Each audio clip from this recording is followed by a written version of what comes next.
Honestly, Red Riding Hood was rotten. Chomp chomp. Oh, I'm sorry. I was just finishing my lunch. My name's Wolf, Big Bad Wolf. And you may have heard the story of Little Red Riding Hood about a girl and her granny. Seems everyone has.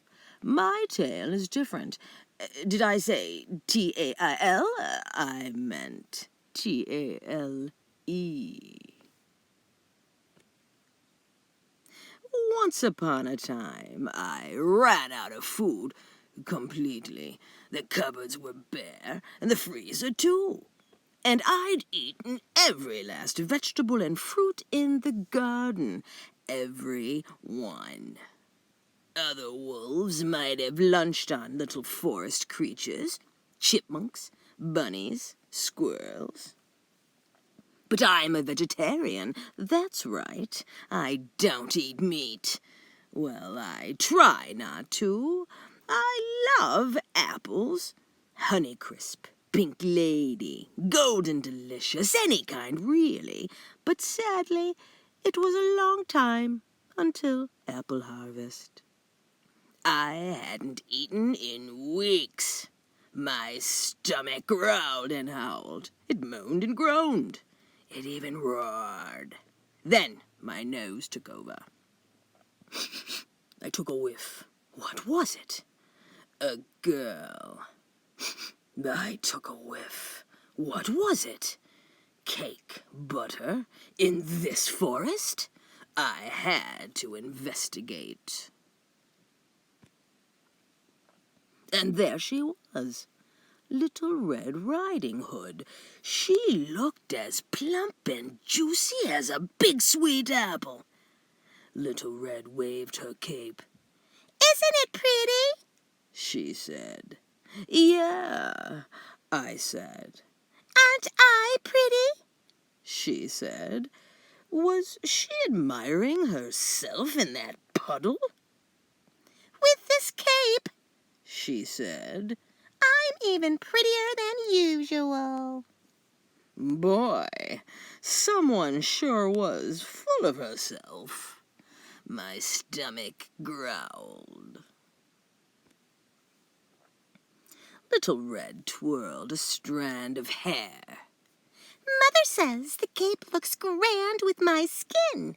My skin shines like pearls." Or the meat of a ripe apple, I thought, licking my chops.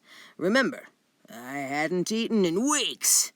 Time to chomp. But then Little Red said, "I can't wait until Granny sees how pretty I am today. I'm bringing her cake and butter from my mother." My stomach howled. 2 meals, I thought. Granny for breakfast, Little Red for lunch, and cake and butter for dessert.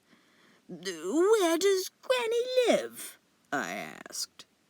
Little Red pointed. "Down there, in the clearing, the brown house." I knew that house, and I had a plan. "Let's play a game," I said. Little Red smiled. "I'm awesome at games." "I bet you are," I said. "You take this path, I'll take that path, and let's see who arrives at Granny's first." "I will," she said. "I'm the prettiest and the fastest." "I bet you are," I said. My stomach moaned, and before it groaned, I ran. No one knows the forest like I do, and I chose the shorter path.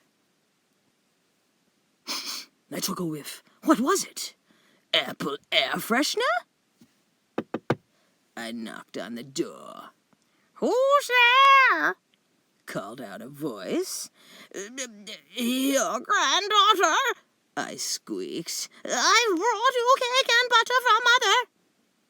"Door's open," Granny said. Granny tugged at her nightcap. Green, she said. Isn't it pretty? Pretty like a Granny Smith apple, I thought. Aren't I pretty? Granny said. You must have heard the saying, the apple doesn't fall far from the tree. Well, it's true. My stomach roared. What's that noise? Granny asked. Chomp, chomp! I had to eat her. She was no Macintosh apple, but not too bad. I still felt hungry. Little Red knocked on the door. Who's there? I called out, crawling into Granny's bed. Your granddaughter, Little Red said. I've brought you cake and butter from Mother. Door's open, I said. Little Red walked in and caught a glimpse of herself in the mirror. Isn't my cape pretty, Granny? She said. Aren't I pretty? I clenched my teeth. Granny, Little Red said. What deep dark eyes I have. I said. The color of apple seeds. Granny, she said. What perfect ears I have. I said. Shaped like sharply cut apple slices. Granny, she said. What pretty red lips I have. I said. Red delicious. Granny, she said. What lovely skin I have. Chomp, chomp! I ate her up. What can I say? Things look different when you're hungry. She was no Fiji or Crispin apple. In fact, to be honest, she was a bit rotten. But she was better than nothing. Plus, I got dessert.